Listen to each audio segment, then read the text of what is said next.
Sa natin po ang biyaya, awa, habag, o kapala, katotohanan, kapayapaan, pagmumula kay Abay Hawa. Sa magandang umaga, tanghali, hapon, gabi, sa lahat po ng inabot ng pangaral ng ating channel nito sa iba't ibang panig ng buong, maging dito sa atin sa buong Pilipinas. Muli natin pasalamatan si Abay Hawa sa buhay na ipinagkaloob niya sa bawat kapatid sa kapulungan. Maging sa lahat po ng ating mga mahal sa buhay. Maraming po salamat, Abay Hawa. Ngayon po ay June 19, 2025 at ganun sa pong alas 4:25 ng hapon dito sa atin sa buong Pilipinas. Magandang hapon sa lahat po ng ating mga unknown viewers. Magandang hapon, Luzon, Visayas at Mindanao. Magandang hapon po sa lahat po ng ating mga kapatid sa iba't ibang panig ng buong mundo. Magandang hapon din sa lahat ng nagbukas ng kanilang mga cellphones, kanilang mga tahanan. Kung tayo po ay mapanood, mapakinggan dito po sa ating ginagawang pangaral, Lunes hanggang Sabado, alas 4:30 ng hapon. Muli isang mabiyayang pakikinig at loobin po ni Abay Hawa na magbukas siya ng pangunawa sa lahat po ng aabutin ng pangaral ng The Assembly of Yahweh. At sa hapon po ito, ang ating pumpaksa, kaunting kaalaman sa kasulatan. Tayo po ay nasa ika-4 na bahagi na ng ating paksa doon sa unang Korinto 13, 1 hanggang 13. Hindi daw pag-ibig nakakahigit sa lahat ng mga kaloob. At pakatandaan po natin na ito pong ating pinapaksa ay yung katuwiran, kaisipan ni Abay Hawa. Magandang hapon, Sister Ging Macar, Sister Lori Calderon, Carlo Rol, Lolita Corsiga, Sister Chris de la Cruzquin, Brad Emiliano Umali, Leonardo Corsiga. Magandang hapon po sa bawat isa.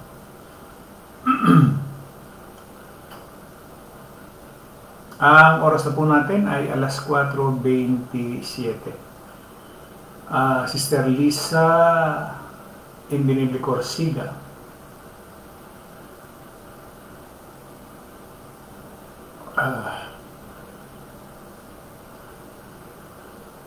Juliet Umali, ayan.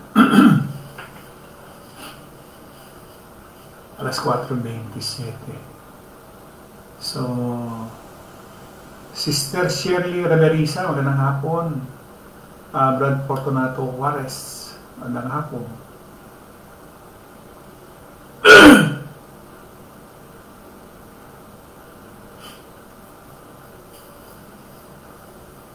Sister Vivian Bando Humana, magandang hapon. Sister Elizabeth Dens, magandang hapon.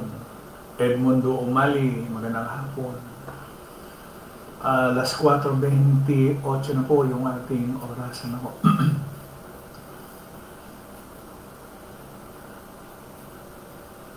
Ayan. So magandang hapon ho sa lahat. Sa lahat po ng nakikinig, nanonood sa iba't ibang dako, maging dito sa atin sa Pilipinas. Brad Wilfredo Bede, Sister Shirley Bando Abera, pati na yung mga magulang ni Brad Wilfredo Bedes, magandang hapon po sa inyo. Sister Lolita Corsiga, Corsiga family, Juarez family,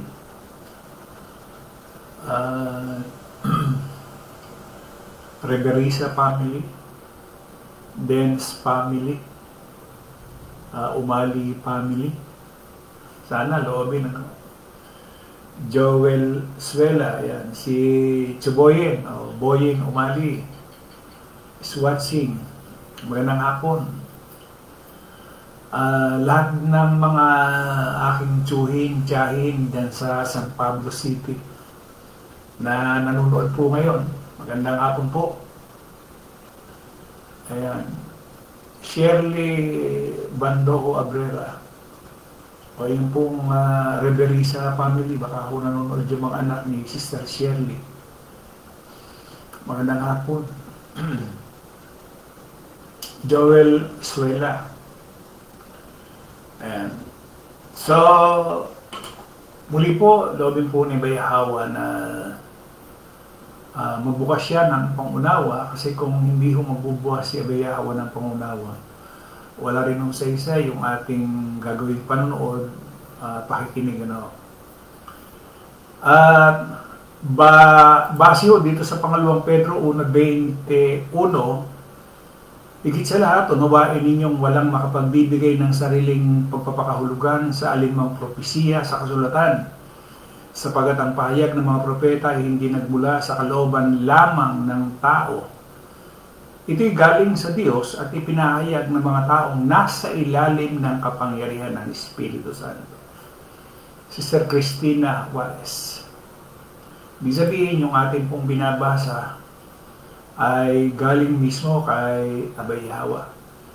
Ang nangyayari nga lamang, yung mga mangaral ng mga relihiyon,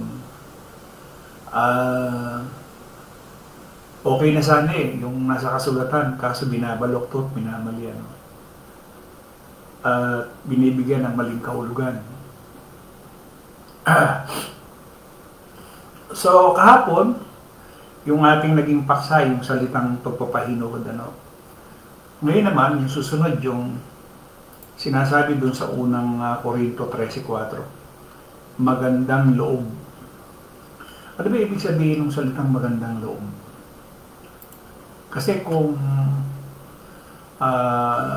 ang pagbabasihan natin yung gawa ng isang ordinaryong tao,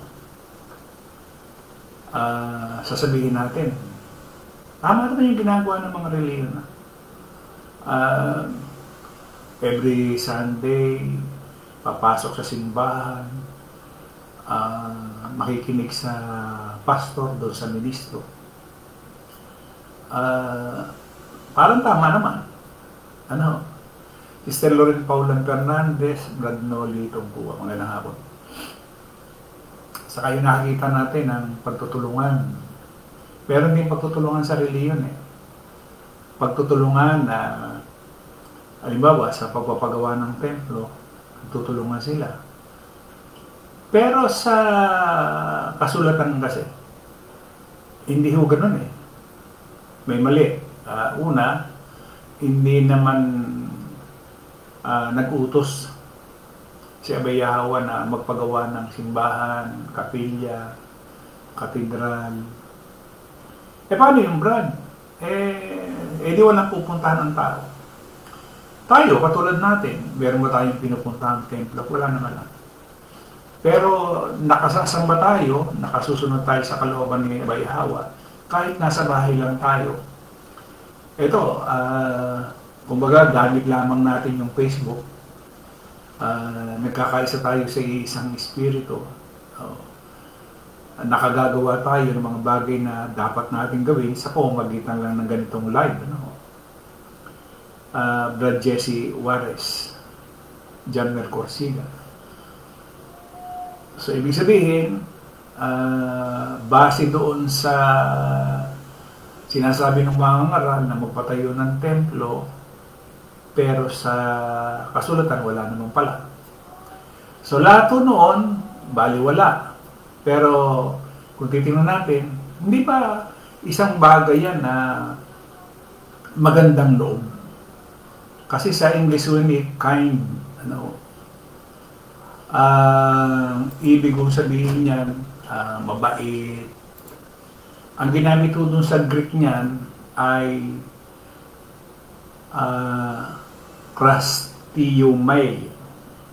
Christiumai, sabi niya. To show oneself useful, upang ipakita ang sarili na kapakipakinabang, kumilos ng mabait, benevolently, o maging mabait, be kind,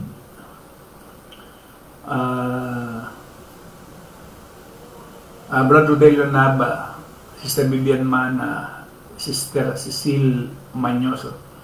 May verse po, Brad, na this rock I will build my church. Hindi kasi church ang nakalagay doon sa Greek. Ang ibibuild niya is ecclesia. Or ano ba yung ecclesia? Yan yung kapulungan o yung mga tao. Hindi yan church na ginamit ng mga relihiyon. So, mali. So, puntahan muna natin yung magandang loob. Ano ba yung magandang loob na sinasabi? Magandang loob ba yung, alam ba, piyesta. Iba sa probinsya, pagka piyesta, wala kang bahay na hindi ka aalokin na kumain. Basta nasa probinsya ka at piyesta, hindi mo pwedeng hindi alokin ka na kumain or uminom. Pwede bang sabihin na magandang loob yun? Salaman. Yun o yung salaman. Panglaman. Kaya pagka i-define na ng kasulatan, yung salitang pag-ibig, pagpapainuod, magandang loob, yan yung definition. Pero hindi ho yung definition ng panglaman. Jen L. Juarez. Ano ba yung magandang loob? Kasi pagka tinignan natin sa banal na kasulatan,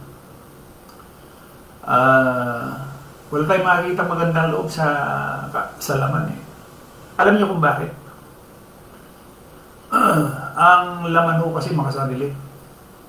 Sister Rose Limando, walang nasa laman ang may magandang loob. Marahil yung iba magtataka at sasabihin, bakit gano'n ang ibig sabihin? Kung titignan natin yung salitang kasulatan, kasi doon sa bansang Israel, nung lumang tipan, isa lang sila eh. Pag tinawag na Israel, o yung 12 lipi or angkan, iisa lang sila. Kaya nga, iisa lang yung Diyos nila. Ibig sabihin, Itsapera yung tagaiwang bayan. So talagang isa lamang. Noon, sa Israel, sabi doon sa Deuteronomy 15:7-11, sabi niya, kung may mahirap sa bayan ninyo, sa lupain ibinibigay sa inyo ng Panginoon na inyong Diyos, huwag kayong maging maramot sa Kanya, kundi maging mapagbigay kayo at pautangin niyo siya ng kanyang mga pangangailangan. Huwag kayong mag-isip o mag-iisip ng masama na dahil sa malapit na 7 taon, ang taon ng pagkakansila ng mga utang, hindi na lang kayo magpapautang sa mga kababayan ninyong mahirap. Kapag dumaing sa akin ang mga mahirap na ito dahil sa inyong ginawa, may pananagutan kayo. Magbigay kayo sa kanila ng bukal sa loob. Kung gagawin niyo ito, pagpapalain kayo ng Panginoon na inyong Diyos sa lahat ng inyong ginagawa. Hindi may iwasan na may mahihirap sa inyong bayan, kaya inuutusan ko kayong maging lubos na mapagbigay sa kanila. Yan ho yung nangyari doon sa Israel. Ibig sabihin, talagang kakalingain niyo yung mahihirap, may pananagutan kayo, magbigay kayo sa kanila ng bukal sa loob. Sa atin palibasa iba-ibang reliyon, kanya-kanya, iba yung paniniwala ng Iglesia ni Cristo, iba yung paniniwala ng ADD, na Katoliko, magkakaiba sila. So, hati-hati, hindi magagawa yung sinasabi doon sa Israel. Kaya yung pinag-aaralan natin ay sa loob ng kapulungan. No? Sabi doon sa unang Juan, sabi dito, alam na ma-define natin sabi niya sa 3:16, dito natin nalalaman ang pag-ibig. So may pag-ibig dito, inialay ni Kristo ang kanyang buhay para sa atin. Kaya dapat din nating ialay ang ating buhay para sa mga kapatid. Yun na sinasabi ng kasulatan. Kung ikaw ay nasa kakulungan, pinawag ka, mga banal, kung paano daw inialay ni Kristo yung kanyang buhay para sa atin, kaya dapat din nating ialay ang ating buhay para sa mga kapatid. Kung ikaw ay nandun sa kakulungan. Pero kung ikaw ay nasa laman, sigurado mag-iisip ka ng hindi lang sa 10 beses. Ba't ko naman iaalay yung aking buhay?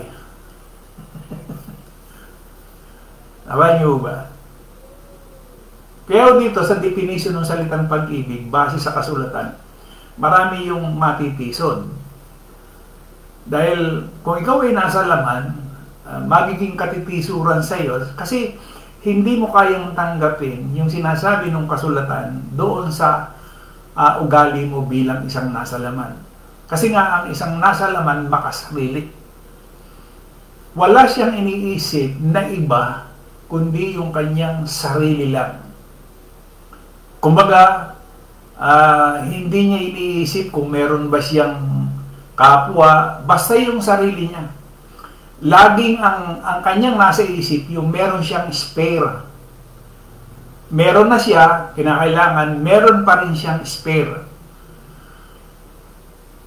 Di ba? Yung iniisip ng marami, halimbawa, magkakaroon ng gera. Di ba? Ang ginawa ng marami, bunker, kasi siyempre yung sarili. Kukubli mo yung sarili. Yung iba naman, pagka magkakaroon ng tinatawag na mga magpapaulan ng mga nuclear at saka yung mga kung ano-anong pwedeng pumatay sa tao, marami nang inisip dyan. Kasi nga, ang tao talagang makasarili. Ano, yun ang kumbaga sa tao. Instinct. No? Sabi dito sa unang buwan, sabi niya, kaya dapat nating ialay ang ating buhay para sa mga kapatid. 17. Kapag nakita ng isang may kaya sa buhay ang kanyang kapatid na nangangailangan at pinagkaitan niya ito ng tulong, masasabi bang siya'y umiibig sa Diyos?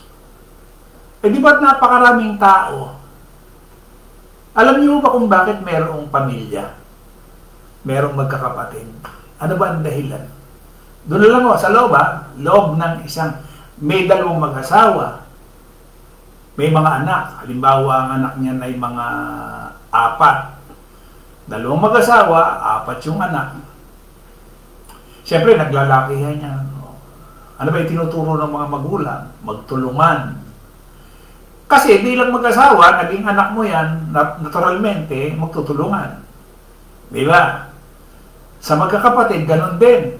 Pero doon sa magkakapatid, hindi nawawala o yung pagiging makasarili.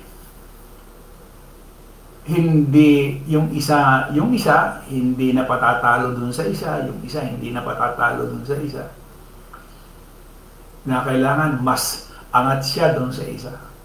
At dumating na yung panahon, na halos hindi na nag-iinikan, hindi na nag-uusap, dahil doon sa pagiging makasarili. Yan yung laman eh. So, wala ho yung sinasabi dito sa unang buwan na ating binabasa. Unang buwan, 3, ano? 17, kapag nakita ng isang may kaya sa buhay ang kanyang kapatid na nangangailangan at pinagkaitan niya ito ng tulong, masasabi bang siya'y umiibig sa Diyos? Madaling sabihin, umiibig ka sa Diyos eh. Pero namin nakita ka, kailangan ng tulong. Nangangailangan ng tulong, pinagkaita mo ng tulong, umiibig ka ba sa Diyos? Hindi. Bakit? Kasi, yung nakita mo na nangangailangan, hindi mo maibig. Eh di lalo na yung Diyos na hindi mo nakikita, paano mo maiibig? Hindi ba kapaimbabawan nyo na umiibig ka sa Diyos?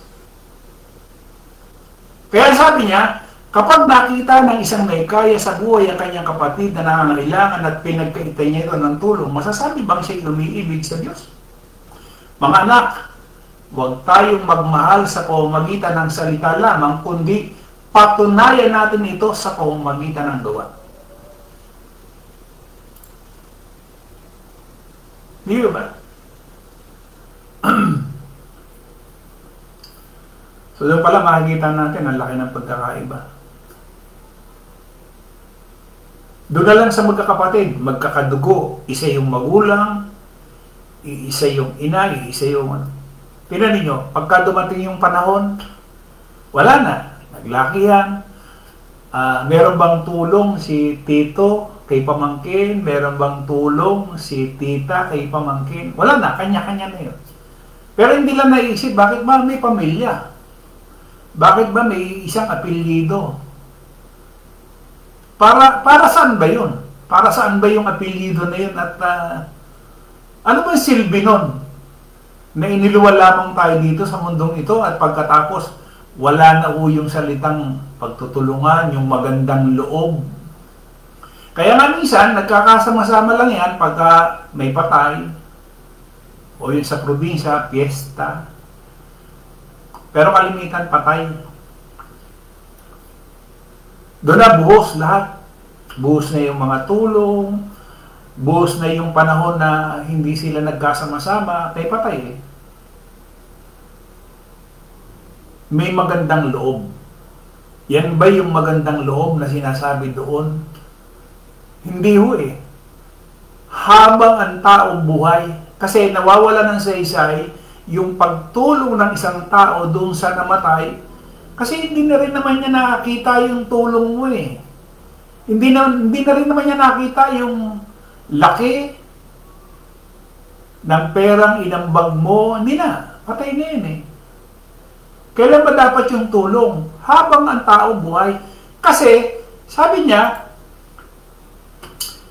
dito natin nalalaman ang pag-ibig, inialay ni Kristo ang kanyang buhay para sa atin. Kaya dapat natin ialay ang ating buhay para sa mga kailan patay? Hindi. 17. Kapag nakita ng isang may kaya sa buhay ang kanyang kapatid na nangangailangan, pinagkaitan niya ito ng tulong, masasabi bang siya umiibig sa Diyos? Maraming umiibig sa Diyos, maraming umiibig sa salita. Pero pagdating doon sa gawa, wala. Kaya nga yung sinasabi natin, maraming tao umiibig sa Diyos, pero sa salita lang. So yung definition ng salitang pag-ibig sa kasulatan, hindi nangyayari kahit kailan. Ano yung isa? Pagpapahinuhod, pagtitiyaga, pagtitiis, pagtitimpi. Sumunod, magandang loob. Nagmagandang loob, may kapalit. Dominga Gumakaw Bedes, ayan. Gawal Jeloy Pritz. Lemmy Mabuti, magandang hapon. Ayan, Rosalie Bando. Sabi ni Brad Emiliano, magandang loob, busilak sa puso. Kaso hindi naman natin makikita sa isang nasa laman yun, yung salitang busilak ang puso. Kasi nga, doon pa lamang, hindi na nga, wala pa tayo doon sa kwan eh. Ito kasi yung pinag-aaral natin sa loob ng kapulungan, ano? Pagka sa pamilya, makikita na natin yung diferensya. Di ba katulad nung pagka talagang naroon sa iyong espiritu, kilik-kilik mo ngayon yung lahat ng iyong mga anak. Di ba? Mula doon sa pagkabata hanggang sa paglaki, kahit nga may asawa, kilik-kilik mo pa rin. Kasi nga, meron ka ng espiritu na sa iyo. Pero pagka wala kang espiritu, bahala na kayo sa buhay mo. Ganun ba yung magandang loob? Hindi ho. Kaya nakita natin ngayon, napakalaki ng pagkakaiba doon sa sinasabi ng kasulatan, ano?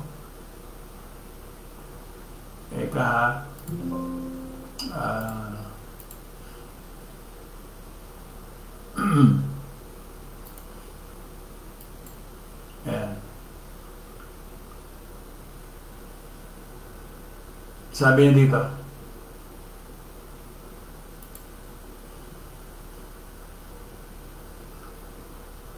Sabi niya sa unang Timoteo 6:17-18, ang mayayaman sa salimutan ito'y pagbili naman na huwag magsipagmataas ng pag-iisip.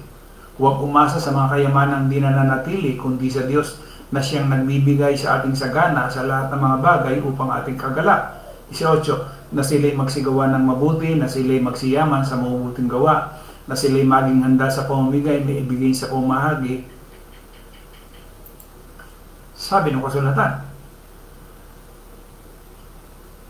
Pero ano ang sinasabi ng mga tao? Sabi doon, sabi sa Kawikaan 28:9, siyang naglalayo sa kanyang pakinig, sa pakinig ng kautusan, maging ang kanyang dalangin karumal-dumal. Pagka pala inilayo mo yung iyong pakinig doon sa kautusan, yung dalangin mo, walang saysay, walang kabuluhan, karumal-dumal. Shirley Reverisa, ang sabi ng mga nasa laman, huwag daw bigay ng bigay, dahil kapag daw ikaw ay nawalan, walang magbibigay sa iyo. Ang hindi nila alam na kapag nagbibigay ka, si Abay Yahweh ang nagbibigay sa iyo. Tama ho yun. Kasi nga, iniisip ng marami, hindi ho naiisip ng marami, ano ba ang pwede kong ibalik sa Diyos? Itong araw lang halimbawa na ito, di ba binigyan tayo ng buhay? Mula kaninang umaga, pagsikat ng araw, o pagmulat ng mata natin, may buhay tayo. Kasi yung iba wala na eh. Di, isang oportunidad yun, na binigyan tayo ng buhay, ano ba ang pwede kong gawin para pasalamatan man lamang yung Diyos na nagbigay ng buhay sa akin? Kasi maraming tao, akala niya, kinabukasan, buhay pa rin siya. Yun ang akala ng tao. Kasi sa Kawikaan 27:1, hindi natin alam yung bukas kung anong pwedeng mangyari. Kung patay na tayo, kung buhay pa tayo. Wala nakakalam. Kahit sino sa atin, wala nakakalam. Nagising tayo. Malakas, magandang katawan. Ano ba ang pwede kong ibalik kaya sa Diyos? Nagtatanong lang. Di ba? Naisip kaya ng tao yun? O hindi niya naiisip? Na meron pala siyang dapat pasalamatan. May isang makapangyarihan sa lahat na binigyan pa ako ng pagkakataong mabuhay. Kaya ang bawat isang nasa atin ngayon, bawat isa sa atin, may buhay ngayon dahil may purpose eh. Ano ang purpose? Para ba magtrabaho ka? Yung iba, wala akong panahon sa Diyos. Yung iba. Pero may panahon sa tatlong trabaho sa loob ng isang araw. May panahon siya sa 2 trabaho sa loob ng isang araw. Pero may panahon ba siya sa Diyos? Hindi ba? Asan yung sinasabi niyang magandang loob? Wala tayong nakitang nagmagandang loob sa Diyos. Kaya yung definition ng salitang pag-ibig, maraming hindi alam ang tao. Yung iba nagpapasalamat, maraming salamat, Diyos. Eh sino yung Diyos na pinasalamatan? Hindi kilala.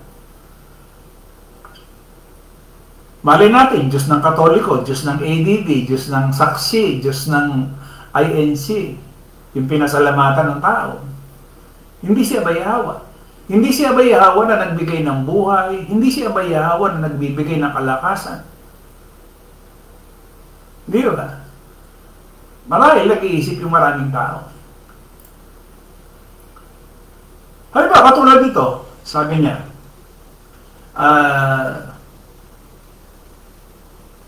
sa Lucas. Ito tingnan ninyo ha. Kasi kalimitan sa Lucas 6. Sabi niya, 32. Kung ang mamahalin lamang ninyo ang mga nagmamahal sa inyo, anong gantimpala ang matatanggap ninyo mula sa Diyos? Ginagawa rin niya ng masasamang tao. Hindi ba totoo naman? Hindi ba totoo na yung masasamang tao nagmamahal din sa kanyang kapwa? 23. At kung ang galawan lamang ninyo ng mabuti, ang tao mabuti sa inyo, anong gantimpala ang matatanggap ninyo mula sa Diyos? Ginagawa rin niya ng masasamang tao. At kung ang pinahihiram lang ninyo ang mga taong inaasahan ninyo makababayad sa inyo, anong gantimpala ang matatanggap ninyo mula sa Diyos? Kahit ang masasamang tao ay nagpapahiram din sa kapwa nila masama sa pag-asang babayaran sila. 25. Ito ang inyong gawin. Mahalin ninyo ang inyong mga kaaway at gumawa kayo ng mabubuti sa kanila. Kung magpapahiram kayo, magpahiram kayo ng hindi umaasa ng anumang kabayaran. Mabigat po ito. Kung magpapahiram kayo, isipin mo na yung ipinahihiram mo, huwag mo nang asahan. Mahirap para sa isang nasa laman yung sinasabi, may bayawa. Kasi kaya ka lang naman nagpapahiram dahil inaasahan mo may babalik sa iyo. Tama yung sinasabi. Kung ang gagawan lang ninyo ng mabuti ang mga taong mabuti sa inyo, anong gantimpala ang matatanggap ninyo mula sa Diyos? Ginagawa rin niya ng masasamang tao. Kung ang pinahiram lang ninyo ay mga taong inaasahan ninyo makababayad sa inyo, anong gantimpala ang matatanggap ninyo mula sa Diyos? Kahit ang masasamang tao nagpapahiram din sa kapwa nila masama sa pag-asang babayaran sila. Ano ba ang dapat gawin? Mahalin ninyo ang inyong mga kaaway. Mahirap gawin to. Gumawa kayo ng mabuti sa kanila. Kasi sa tao, pagka naging kaaway mo, ang tendency niyan patayin mo. Kaaway mo eh. Kung magpapahiram kayo ng hindi umaasa ng anumang kabayaran at malaking gantimpala ang tatanggapin ninyo at makikilala kayong mga anak ng kataas-taasang Diyos sapagkat mabuti siya kahit sa mga taong masama at walang utang na loob. Maging maawain kayo tulad ng inyong Ama. Yan yung magandang loob.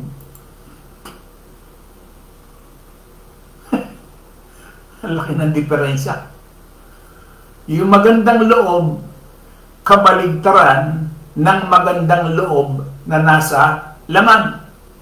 Kaya ka pala nakapagpapahiram kasi inaasahan mo, may babalik sa iyo yung pinahiram mo eh. Di ba? Tama naman eh. O nasan yung magandang loob doon? Wala.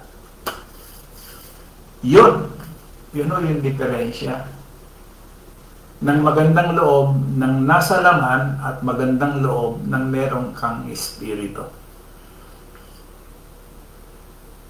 Yung ipinahiram mo na yun, siya bayawa rin na magbabalik sa iyo. Sabihin, huwag mo na asahan. Kasi, kaya yan humiram, kapos, gipit. Diba? Yung Galatia sa SGs, ano ba sinasabi doon? Time na ako inano ko lang ko ito. Sabi niya, kaya nga, samantalang tayo may pagkakataon. Kailan yun? Kapag buhay pa. Kasi pagka ang tao patay na, wala na yung pagkakataon. Magsigawa tayo ng mabuti sa lahat. O kasama na yan. Kasama na dyan yung iyong mga magulang. Kasama na dyan yung iyong mga kapatid. Kasama na dyan yung iyong kapitbahay. At lalong-lalo na sa mga kasangbahay sa pananampalataya. Anong gagawin mo? Magsigawa tayo ng mabuti sa lahat. Kasi merong mga anak suwail sa magulang. Diba? Merong kapatid suwail sa kapatid. Diba? Binawawala yan dahil nasa laman. So yun po mga kapatid, loobin po na Bayawa, bukas ituloy po natin yung ating ikalimang bahagi. Sana ho, loobin na Bayawa. Hindi pa lang yan Kasi napakarami pa yung ibig sabihin ng salitang pag-ibig na sinasabi ni Pablo sa unang Korinto 13. Meron pa nga sinasabi siya ang pag-ibig mapagpahinuhod, magandang loob. Ang pag-ibig hindi nananaghili.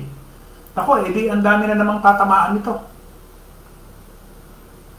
Hindi rin nananaghili yung pag-ibig. Sa laman, punong-puno ng pananaghili. Di ba? Kaya nga maraming tao nababaon sa utang, punong-puno ng pananaghili. Bukas ako kung lulobin ni Abayawa. Abangan po natin. Brad Jesse Juarez. Kaya, ang ipapahiram mo bro, kung alam mong kaya mo nang ibigay rin. Pero ang problema bro, sa laman, ang ipinahiram mo at di ka umaasa nang di mo nakukunin, uulit-ulitin kasi isipin, marami ka, tapos ang ending, ikaw na masama o madamot. Pero minsan, mas maganda pa nga kung nanghiram, binigyan mo at hindi na magbayad, okay na eh.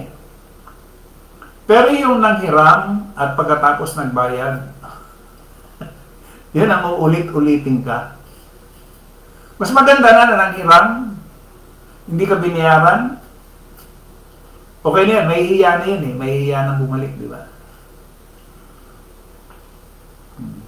Ayan, si Sir Lore Calderon, maraming salamat po Bayawa, purihin po sa lahat. Hindi naman lolo ni Bayawa bilang tayo ay meron ng banal na espiritu na sabi nga maloko ng maloko. Kung lolokohin man tayo, sa kanila rin babalik yun eh. Kasi kung ano yung tinanim nila, di aanihin nila yun. Di ba? Basta tayo, makagawa tayo ng kabutihan, hindi na natin i-expect kung ano man yung kaya nga yung sinasabi niya doon sa lupas. Maganda yun eh. Ang sinasabi niya, mahalin ninyo ang inyong mga kaway, gumawa kayo ng mabuti sa kanila, kung magpaperam kayo nang hindi umasa sa anumang kabayaran. At malaking gantimpala ang tatanggapin ninyo at makikilala kayong mga anak ng kataas-taasan din. Kasi pagka nagawa natin itong bagay na ito, si Abayawa na magbabalik sa atin. Carlo Roll, tama yan, Vlad. Bibigyan magbandaw mana, wag na manghiram, manghingi na lang para walang asa. Hindi, totoo naman yan eh. Yung salitang hiram kasi magandang pakinggan eh. Di ba? Yung utang. Yung utang napakabigat eh. Manghihiram. Ibig sabihin, pagka manghihiram, ibabalik. Utang, ibabalik, babayaran. Tandaan natin na kaya yan nanghiram, wala. Gipit. Hindi lalapit yan, lalo pagka yung kamag-anak mo, hindi lalapit yan ang hindi yan gipit. At saka yan, kaya lumapit sa'yo, alam niya, meron ka. Pwede ba lumapit ang isang gipit sa wala? Sige nga. Kaya yan lumapit sa'yo, alam niya, meron ka. Di ba? Kaya yung sinasabi nga niya doon sa gawa 20, mapalad ang nagbibigay kaysa tumatanggap. Okay na yun. Mas maganda na yung ikaw na yung nagbibigay kaysa ikaw yung tanggap ng tanggap. Di ba? Bakit? Ang pagpapala niya Bayawa nasa iyo. Pinakamahirap sa lahat, yung kakainin mo sa oras, wala pa. Manananghalian ka, nag-iisip ka kung kakain ka ba o hindi ka kakain. Pinakamahirap na kalagayan niya. Kaya nga sa kasulatan, pagka yung tamad, huwag mo nang pakainin. Hindi ba? Po, Brad Jesse Juarez, totoo yung bro, once na meron ka ng espiritu na Bayawan, nilalayo ka rin sa mga taong nasa laman. Parang ilang na rin sila siya. Alop sila, totoo yun. Totoo naman yun eh. Pagka magkaiba kayo, lalo makasarili ka, yung makasarili lumalayo sa tao yan eh. Yan ang sinasabi ng kasulatan eh. Hindi ba? Ang dami ko sanang babasahin eh, kaya ka, yun, medyo kan tayo sa oras. Sana nabasa ko yung, ayan, Sister Vivian Bandoma na paano naman po God kung nakadepende na lang sa iyo at di na naghahanap ng pagkakitaan, kompleto naman, malakas pa rin General Pabayan. Yun yung sinasabi nga, kung tamad, huwag pakainin. Yun nasabi ng kasulatan niya, kung tamad, huwag pakainin. Di ba? Kasi kaya nga tayo binigyan ni Bayawa ng katawan, kamay, isip, may layunin yan eh. Di ba? Kung ganun lang naman yan eh. Minsan natulungan mo, tinulungan mo, nakita mo talagang wala eh, mahirap talaga eh. Pero ayaw magsikay, ayaw gumalaw, Eh, bakit pa? Diba? Huwag pa kainin yung tamad. Tamad eh. Sige o. Maraming salamat sa lahat po ng ating mga naging tagapakinig ngayon. Si Chuboyen, dyan sa mga aking tsahin, dyan sa San Pablo. Si Lenny Mabuti, aking pinsan. Yung tatay niyan ay kapatid ng tatay ko. So, sa lahat, Gawal Jeloy Pritz, magandang hapon. Yun. Rosly Bandoho, sana nabasa ko na lahat yung ating mga kapatid. Maraming salamat sa isang Diyos ng ating tagapagligtas sa pangalan ni Abay Hawa. Sumakanya nawa ang kaluwalhatian, ang karangalan, ang pag-aari, at ang kapangyarihan sa kauna ng panahon at ngayon magpakailanman siya nawa. Patuloy po tayong ingatan, gabayan, pagpalain ni Abay Hawa, higit sa lahat sa bagay na pang-espiritual. Salamat sa ibinahagi niya sa atin sa hapong ito, at loobin po na nagbigay ito ng aral, karunungan, kaalaman sa lahat ng nakarinig, nakapanood ditong ating pangaral sa hapong ito. Patuloy po tayo ingatan sa bawat segundo, minuto, oras na ating pong ilalagi, araw man o gabi, ating ilalagi sa mundong ito. Ito yung mundong, sabi nga ho, ay kinababaliwan ng mga nasa laman, subalit yung may mga banal na espiritu ay gusto na makawala sa mundong ito. Muli maraming salamat, isang magandang hapon po sa ating lahat. Brad Carlo Roll, salamat din bro.